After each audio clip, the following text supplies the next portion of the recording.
नमस्कार मंडळी. तर कालचा जो बेबीचा एपिसोड पूर्ण पार पडला त्यामध्ये महाराष्ट्राचा धक्का झाला. कारण जे रितेश दादा आहेत, भाऊचा धक्का जे घेऊन येतात दर आठवड्याच्या शेवटला, तर ते नसल्यामुळे, अवेलेबल नसल्यामुळे काल महाराष्ट्राचा धक्का म्हणून एक स्पेशल एपिसोड घेण्यात आला. त्यामध्ये जे मीडिया पार्टनर्स आहेत किंवा जे मीडिया कव्हर करते बिग बॉसला, त्यांचे सगळे प्रतिनिधी आले होते आणि त्या सर्वांनी जे महाराष्ट्रातल्या जनतेला अपेक्षित आहेत किंवा महाराष्ट्राच्या जनतेला पडलेले प्रश्न आहेत प्रत्येकांबाबत, ते मांडण्यासाठी ते तिथं मंचावर आले होते. तर त्यांनी प्रत्येकाने फिरून फिरून प्रत्येक कंटेस्टंटला, प्रत्येक स्पर्धकाला ते प्रश्न विचारले आणि त्याची उत्तरं त्यांच्याकडून जाणून घेण्याचा प्रयत्न केला. आता झालं कसं की जे प्रश्न प्रेक्षकांना अपेक्षित होते त्यातले थोडंफार विचारले गेले. असं नाही की पूर्णच प्रश्न जे आहेत ते पूर्णच प्रश्न त्या निक्कीच्या बाबतीत किंवा जान्हवीच्या बाबतीत किंवा पूर्ण जी भांडणं होत आहेत घरातून किंवा जी परिस्थिती आहे त्यावरच विचारले गेले, असं काही नाही आहे. थोडे चांगलेही प्रश्न होते की जे महाराष्ट्रातल्या जनतेला अपेक्षित होते. पण ओव्हरऑल बघितलं पर्सेंटेजमध्ये तर 80% जे प्रश्न विचारण्यात आले किंवा 80%चा जो भाग होता तो पूर्णपणे एका बाजूला निक्कीकडे होता आणि जो 20% भाग होता तो फक्त अदर प्रश्नांकडे होता. म्हणजे तुम्ही बघितलं असेल तर तुम्हाला आठवेल. आता मी यावर काय तर जरा थोड्या नोट्स काढलेत.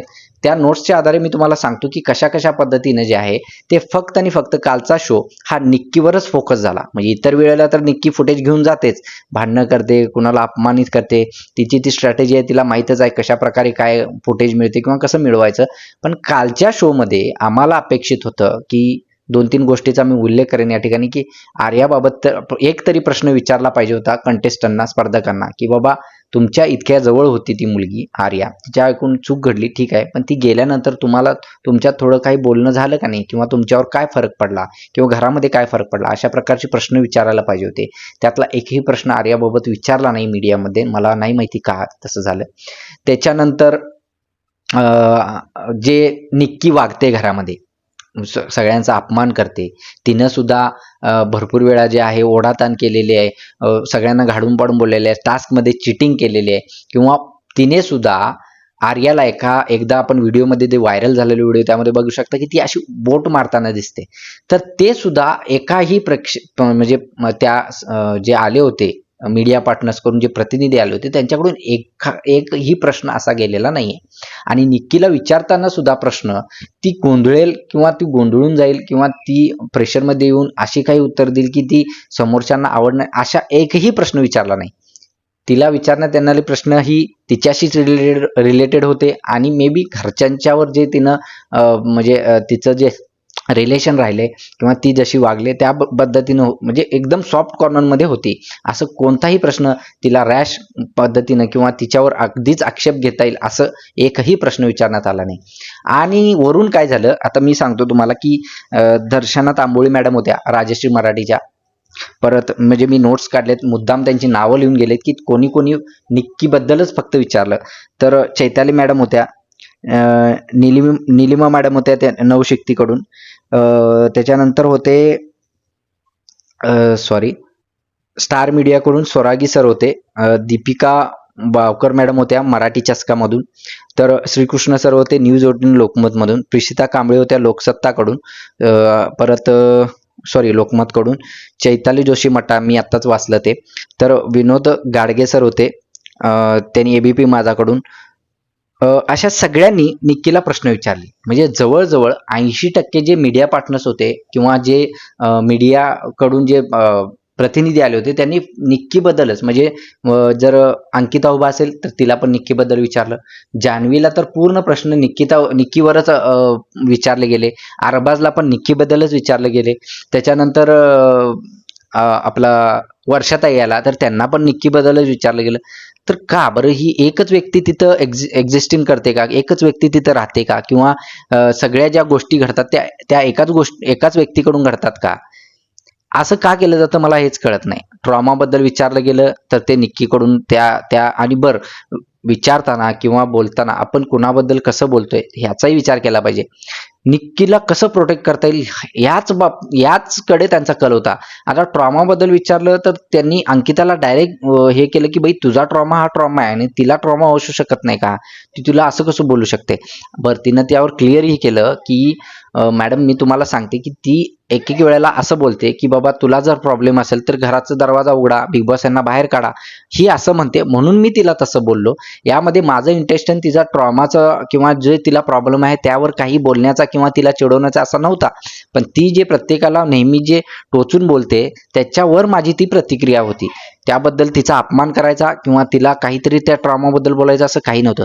आणि यामध्ये भरीसभर निलेश साबळे सर जे पहिल्यांदा आले होते बिग बॉसवर, तर ते प्रत्येक वेळी निकिताला काय म्हणायचे माहितीये का, निक्की तुम्हाला काही यावर बोलायचं आहे का, तुम्हाला काही यावर कमेंट करायची आहे का, काय गरज काय, तिला करायची असेल ती करेल, ती करतच होती. मध्ये ज्यावेळी ती जान्हवी बोलत होती की माझ्याशी भांड वगैरे जे त्यांचं चालू होतं त्यावेळी ती बोलते की बघा बघा बघा हीच बोलते, मी सांगते तुम्हाला. त्यावेळी धनंजय दादा तिला मध्ये हे करतो की बाई तुझीच पार्टनर आहे, तुझ्याच टीम मध्ये होती, तूच बघ, आम्हाला काय सांगते, अशा पद्धतीनं. तर मला काय म्हणायचं की तिथं एकटीच मुलगी आहे का किंवा एकच व्यक्ती आहे का जिच्याकडून सगळं घर अवलंबून आहे, जिच्यामुळं लोक शो बघतात, असं काही नाही आहे. 50% लोक बघतात पण 50% बाकीचे लोकांचे पण एफर्ट्स आहेत.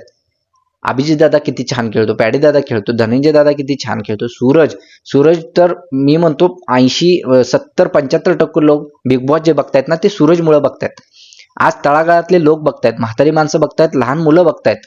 आता लोकमत फिल्मीने एक इंटरव्ह्यू घेतला लोकांच्या मध्ये जाऊन की बाबा तुम्हाला कोण आवडतं, तुम्ही कोणासाठी शो बघता किंवा कोणामुळे तुम्हाला शो आवडतो, तर 75% ते 70% लोकांनी सूरजचं नाव घेतलं. मग त्यामध्ये वृद्ध पण आहेत, तरुण वर्ग पण आहे आणि लहान मुलं पण आहेत. तर मला हेच सांगायचं आहे की तुम्ही शोचा क्रायटेरिया किंवा तुम्हाला बहुतेक मला वाटतं की बिग बॉसने जी स्क्रिप्ट दिली तीच तुम्ही तिथं वाचून आला. आता मला पण असं वाटायला लागलंय, म्हणून मी माझ्या थंबनेलला टाकले की जी पत्रकार परिषद झाली ती चेष्टामस्करी परिषद होती की फक्त निक्कीसाठी परिषद होती. महाराष्ट्राचा धक्का दिसलाच नाही यामध्ये. भाऊचा धक्का जसा असतो तसा महाराष्ट्राचा धक्का घेण्यात आला, पण त्या धक्क्यामध्ये असं काहीच नव्हतं. त्या मानानं निलेश साबळे सरांनी जी प्रश्न विचारली त्या लोकांना किंवा त्या गोष्टीमध्ये जी पहिल्यांदाच प्रश्न विचारण्यात आली ती छान होती यांच्यापेक्षा.